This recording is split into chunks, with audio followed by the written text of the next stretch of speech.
भक्त और भगवान की कहानी। विठल भगवान के बहुत बड़े भगत नामदेव की कहानी ध्यान से सुने दोस्तों। श्री नामदेव जी महाराष्ट्र के एक सुप्रसिद्ध संत थे। वे विठल भगवान के बहुत बड़े भगत हुए हैं। उनका ध्यान सदा विठल भगवान के दर्शन, भजन और कीर्तन में ही लगा रहता था। सांसारिक कार्यों में उनका जरा भी मन नहीं लगता था। वे एकादशी व्रत के प्रति पूर्ण निष्ठावान थे।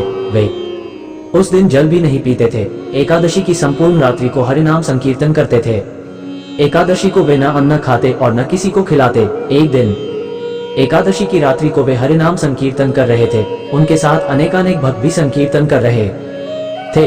अचानक एक क्षीणकाय, हड्डियों का ढांचा मात्र एक वृद्ध ब्राह्मण उनके द्वार पर आया और बोला, मैं अत्यंत भूखा हूँ, मुझे भोजन कराओ, अन्यथा मैं भूख के मारे मर जाऊंगा। श्री नामदेव जी बोले, मैं एकादशी को न अन्न खाता हूँ और न अन्न किसी और को खिलाता हम। अतः ब्राह्मण देवता प्रातः काल सूर्योदय का इंतजार करो, व्रत का पालन कर आपको भर पेट भोजन कराऊंगा।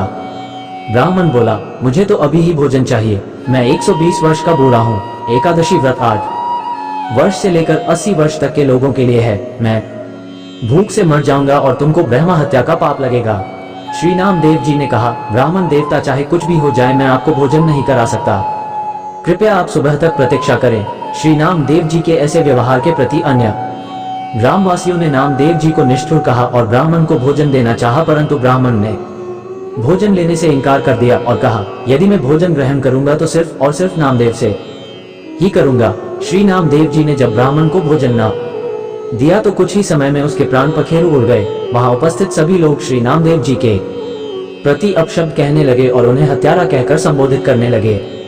श्री नामदेव जी कुछ न बोले, पूर्ववत विठल भगवान के भजन और कीर्तन में ही लगे रहे तथा एक पल के लिए उठे और मृतक शरीर को ढक कर रख दिया। वह मृतदेह के समक्ष नाम संकीर्तन करते रहे। प्रातःकाल श्री नामदेव जी ने व्रत पारण किया और एक चिता बनवाई। स्वयं उस ब्राह्मण के पार्थिव शरीर को अपनी गोद में लेकर चिता पर बैठ गए। चिता को प्रज्वलित किया गया। जब आग की लपटें श्री नामदेव जी तक पहुंचने ही वाली थी तो अचानक वो ब्राह्मण उठा और श्री नामदेव जी को उठाकर चिता से बाहर कूद पड़ा। जब तक नामदेव जी कुछ समझ पाते वह बूढ़ा अंतर्धान हो गया। स्वयं विठल भगवान ही उनकी परीक्षा लेने आए थे।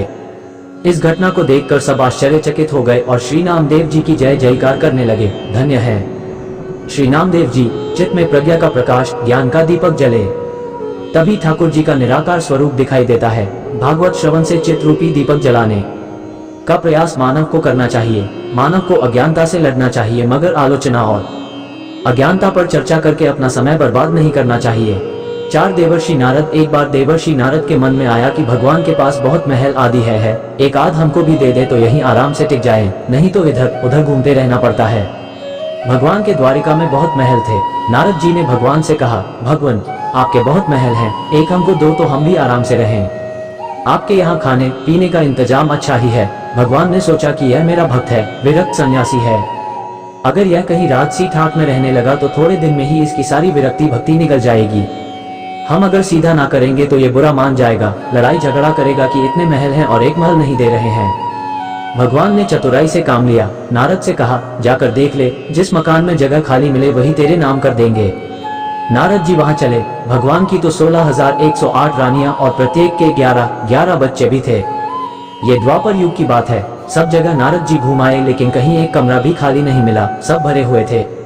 आकर भगवान से कहा, वहां कोई जगह खाली नहीं मिली। भगवान ने कहा, फिर क्या करूं, होता तो तेरे को दे देता। नारद जी के मन में आया कि यह तो भगवान ने मेरे साथ धोखाधड़ी की है, नहीं तो कुछ न कुछ करके किसी को इधर उधर शिफ्ट कराकर खिसकाकर एक कमरा तो दे ही सकते थे। इन्होंने मेरे साथ धोखा किया है तो अब मैं भी इन्हें मजा चखाकर छोड़ूंगा। नारद जी रुक्मिणी जी के पास पहुंचे। रुक्मिणी जी ने नारद जी की आवभगत की, बड़े प्रेम से रखा। उन दिनों भगवान सत्यभामा जी के यहाँ रहते थे। एक आध दिन बीता तो नारद जी ने उनको दान की कथा सुनाई। सुनाने वाले स्वयं नारद जी दान का महत्व सुनाने लगे कि जिस चीज का दान करोगे वही चीज आगे तुम्हारे को मिलती है। जब नारद जी ने देखा कि यह बात रुक्मिणी जी को जम गई है तो उनसे पूछा, आपको सबसे ज्यादा प्यार किससे है? रुक्मिणी जी ने कहा, यह भी कोई पूछने की बात है, भगवान हरि से ही मेरा प्यार है। कहने लगे, फिर आपकी यही इच्छा होगी कि अगले जन्म में तुम्हें वे ही मिले। रुक्मिणी जी बोली, इच्छा तो यही है। नारद जी ने कहा, इच्छा है तो फिर दान कर दो, नहीं तो नहीं मिलेंगे। आपकी सौते भी बहुत है और उनमें से किसी ने पहले दान कर दिया, उन्हें मिल जाएंगे, इसलिए दूसरे करें, इसके पहले आप ही कर दे। रुक्मिणी जी को तजच गई कि जन्म जन्म में भगवान मिले तो दान कर देना चाहिए। रुक्मिणी से नारद जी ने संकल्प करा लिया।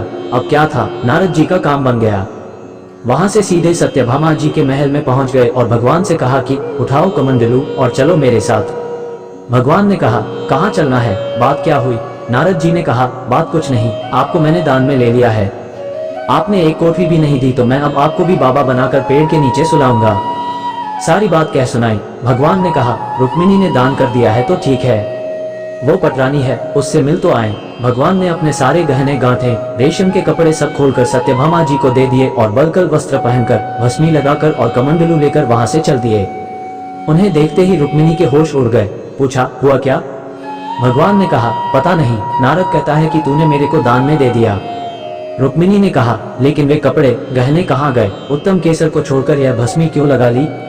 भगवान ने कहा, जब दान दे दिया तो अब मैं उसका हो गया, इसलिए अब वे ठाट बाट नहीं चलेंगे, अब तो अपने भी बाबा जी होकर जा रहे हैं। रुक्मिणी ने कहा, मैंने इसलिए थोड़े ही दिया था कि ये ले जाएं। भगवान ने कहा, और काहे के लिए दिया जाता है? इसीलिए दिया जाता है कि जिसको दो वो ले जाए। अब रुक्मिणी को होश आया कि यह तो गड़बड़ मामला हो गया। रुक्मिणी ने कहा, नारद जी यह आपने मेरे से पहले नहीं कहा, अगले जन्म में तो मिलेंगे सो मिलेंगे, अब तो हाथ से ही खो रहे हैं। नारद जी ने कहा, अब तो जो हो गया सो हो गया, अब मैं ले जाऊंगा। रुक्मिणी जी बहुत रोने लगी। तब तक हल्ला गुल्ला मचा तो और सब रानियां भी वहां इकट्ठी हो गई। सत्यभामा, जाम्बवती सब समझदार थी। उन्होंने कहा, भगवान एक रुक्मिणी के पति थोड़े ही हैं, इसलिए रुक्मिणी को सर्वथा दान करने का अधिकार नहीं हो सकता, हम लोगों का भी अधिकार है। नारद जी ने सोचा ये तो घपला हो गया। कहने लगे, क्या भगवान के टुकड़े कराओगे? तब तो 16,108 हिस्से होंगे। रानियों ने कहा, नारद जी कुछ ढंग की बात करो। नारद जी ने विचार किया कि अपने को तो महल ही चाहिए था और यही ये दे नहीं रहे थे, अब मौका ठीक है, समझौते पर बात आ रही है। नारद जी ने कहा, भगवान का जितना वजन है उतने का तुला दान कर देने से भी दान मान लिया जाता है। तुला दान से देह का दान माना जाता है, इसलिए भगवान के वजन का सोना, हीरा, पन्ना दे दो। इस पर सब रानियां राजी हो गई। बाकी तो सब राजी हो गए, लेकिन भगवान ने सोचा कि यह फिर मोह में पड़ रहा है, इसका महल का शौक नहीं गया। भगवान ने कहा, तुलादान कर देना चाहिए, ये बात तो ठीक है। भगवान तराजू के एक पलड़े के अंदर बैठ गए, दूसरे पलड़े में सारे गहने, हीरे, पन्ने रखे जाने लगे। लेकिन जो ब्रह्मांड को पेट में लेकर बैठा हो, उसे द्वारिका के धन से कहाँ पूरा होना है। सारा का सारा धन दूसरे पलड़े पर रख दिया, लेकिन जिस पलड़े पर भगवान बैठे थे वह वैसा का वैसा नीचे लगा रहा, ऊपर नहीं हुआ। नारद जी ने कहा, देख लो, तुला तो बराबर हो नहीं रहा है, अब मैं भगवान को ले जाऊंगा। सब कहने लगे, अरे कोई उपाय बताओ। नारद जी ने कहा, और कोई उपाय नहीं है। अन्य सब लोगों ने भी अपने अपने हीरे पन्ने लाकर डाल दिए, लेकिन उनसे क्या होना था, वे तो त्रिलोकी का भार लेकर बैठे थे। नारद जी ने सोचा, अपने को अच्छा चेला मिल गया, बढ़िया काम हो गया। उधर औरतें सब चीख रही थी। नारद जी प्रसन्नता के मारे इधर उधर टहलने लगे। भगवान ने धीरे से रुक्मिणी को बुलाया। रुक्मिणी ने कहा, कुछ तो ढंग निकालिए, आप इतना भार लेकर बैठ गए, हम लोगों का क्या हाल होगा। भगवान ने कहा, ये सब हीरे पन्ने निकाल लो, नहीं तो बाबा जी मान नहीं रहे हैं। ये सब निकालकर तुलसी का एक पत्ता और सोने का एक छोटा सा टुकड़ा रख दो तो तुम लोगों का काम हो जाएगा। रुक्मिणी ने सबसे कहा कि यह नहीं हो रहा है तो सब सामान हटाओ। सारा सामान हटा दिया गया और एक छोटे से सोने के पत्रे पर तुलसी का पत्ता रखा गया तो भगवान के वजन के बराबर हो गया। सबने नारद जी से कहा, ले जाओ तुला दान। नारद जी ने खूब हिला डुलाकर देखा कि कहीं कोई डंडी तो नहीं मार रहा है। नारद जी ने कहा, इन्होंने फिर धोखा दिया, फिर जहाँ के तहाँ ये लेकर क्या करूंगा। उन्होंने कहा, भगवान यह आप अच्छा नहीं कर रहे हैं, केवल घरवालियों की बात सुनते हैं, मेरी तरफ देखो। भगवान ने कहा, तेरी तरफ क्या देखूं, तू सारे संसार के स्वरूप को समझकर फिर मोह के रास्ते जाना चाह रहा है तो तेरी क्या बात सुनूं। तब नारद जी ने समझ लिया कि भगवान ने जो किया सो ठीक किया। नारद जी ने कहा, एक बात मेरी मान लो, आपने मेरे को तरह तरह के नाच अनादिकाल से नचाए और मैंने तरह तरह के खेल आपको दिखाए। कभी मनुष्य, कभी गाय इत्यादि पशु, कभी इंद्र, वरुण आदि, संसार में कोई ऐसा स्वरूप नहीं जो 84 के चक्कर में किसी न किसी समय में हर प्राणी ने नहीं भोग लिया। अनादिकाल से यह चक्कर चल रहा है, सब तरह से आपको खेल दिखाया। आप मेरे को ले जाते रहे और मैं खेल करता रहा। अगर आपको मेरा कोई खेल पसंद आ गया हो तो आप राजा की जगह पर हैं और मैं ब्राह्मण हूं तो मेरे को कुछ इनाम देना चाहिए। वो इनाम यही चाहता हूं कि मेरे शोक मोह की भावना निवृत्त होकर मैं आपके परम धाम में पहुंच जाऊं। और यदि कहो कि तूने जितने खेल किए सब बेकार है तो भी आप राजा हैं। जब कोई बार बार खराब खेल करता है तो राजा हुक्म देता है कि इसे निकाल दो। इसी प्रकार यदि मेरा खेल आपको पसंद नहीं आया है तो फिर आप कहो कि इसको कभी संसार की नृत्यशाला में नहीं लाना है, तो भी मेरी मुक्ति है। भगवान बड़े प्रसन्न होकर तराजू से उठे और नारद जी को छाती से लगाया और कहा, तेरी मुक्ति तो निश्चित है। 3 निष्काम भक्ति एक भक्त था, वह रोज बिहारी जी के मंदिर जाता था, पर मंदिर में बिहारी जी की जगह उसे एक ज्योति दिखाई देती थी। मंदिर में बाकी के सभी भक्त कहते, वाह आज बिहारी जी का श्रृंगार कितना अच्छा है, बिहारी जी का मुकुट ऐसा, उनकी पोशाक ऐसी। तो वह भक्त सोचता, बिहारी जी सबको दर्शन देते हैं, पर मुझे क्यों केवल एक ज्योति दिखाई देती है। हर दिन ऐसा होता। एक दिन बिहारी जी से बोला, ऐसी क्या बात है कि आप सबको तो दर्शन देते हैं पर मुझे दिखाई नहीं देते, कल आपको मुझे दर्शन देना ही पड़ेगा। अगले दिन मंदिर गया, फिर बिहारी जी उसे ज्योत के रूप में दिखे। वह बोला, बिहारी जी अगर कल मुझे आपने दर्शन नहीं दिए तो मैं यमुना जी में डूबकर मर जाऊंगा।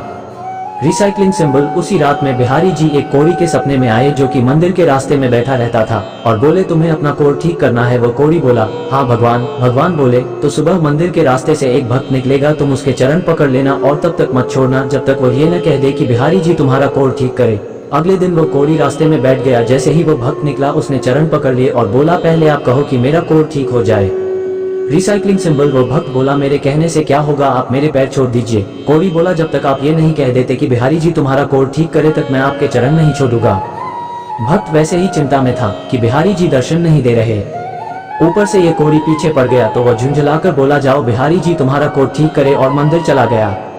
मंदिर जाकर क्या देखता है, बिहारी जी के दर्शन हो रहे हैं। बिहारी जी से पूछने लगा, अब तक आप मुझे दर्शन क्यों नहीं दे रहे थे। तो बिहारी जी बोले, तुम मेरे निष्काम भक्त हो, आज तक तुमने मुझसे कभी कुछ नहीं मांगा, इसलिए मैं क्या मुंह लेकर तुम्हें दर्शन देता। यहाँ सभी भक्त कुछ न कुछ मांगते रहते हैं, इसलिए मैं उनसे नजरें मिला सकता हूँ, पर आज तुमने रास्ते में उस कोढ़ी से कहा कि बिहारी जी तुम्हारा कोढ़ ठीक कर दे, इसलिए मैं तुम्हें दर्शन देने आ गया।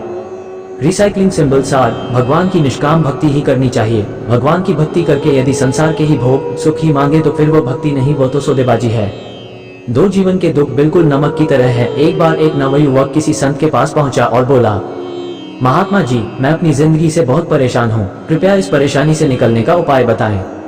संत बोले, पानी के ग्लास में 1 मुट्ठी नमक डालो और उसे पियो। युवक ने ऐसा ही किया। इसका स्वाद कैसा लगा? संत ने पूछा। बहुत ही खराब, एकदम खारा, युवक थूकते हुए बोला। संत मुस्कुराते हुए बोले, एक बार फिर अपने हाथ में 1 मुट्ठी नमक ले लो और मेरे पीछे पीछे आओ। दोनों धीरे धीरे आगे बढ़ने लगे और थोड़ी दूर जाकर स्वच्छ पानी से बनी एक झील के सामने रुक गए। चलो अब इस नमक को पानी में डाल दो, संत ने निर्देश दिया। युवक ने ऐसा ही किया। अब इस झील का पानी पियो, संत बोले। युवक पानी पीने लगा। एक बार फिर संत ने पूछा, बताओ इसका स्वाद कैसा है, क्या अभी भी तुम्हें ये खरा लग रहा है? नहीं, ये तो मीठा है, बहुत अच्छा है, युवक बोला। संत युवक के बगल में बैठ गए और उसका हाथ थामते हुए बोले, जीवन के दुख बिल्कुल नमक की तरह है, न इससे कम न ज्यादा। जीवन में दुख की मात वही रहती है, बिल्कुल वही, लेकिन हम कितने दुख का स्वाद लेते हैं ये इस पर निर्भर करता है कि हम उसे किस पात्र में डाल रहे हैं। इसलिए जब तुम दुखी हो तो सिर्फ इतना कर सकते हो कि खुद को बड़ा कर लो, ग्लास मत बने रहो, झील बन जाओ। श्री श्री। जन्म लिया है तो सिर्फ सांसें मत लीजिए, जीने का शौक भी रखिए।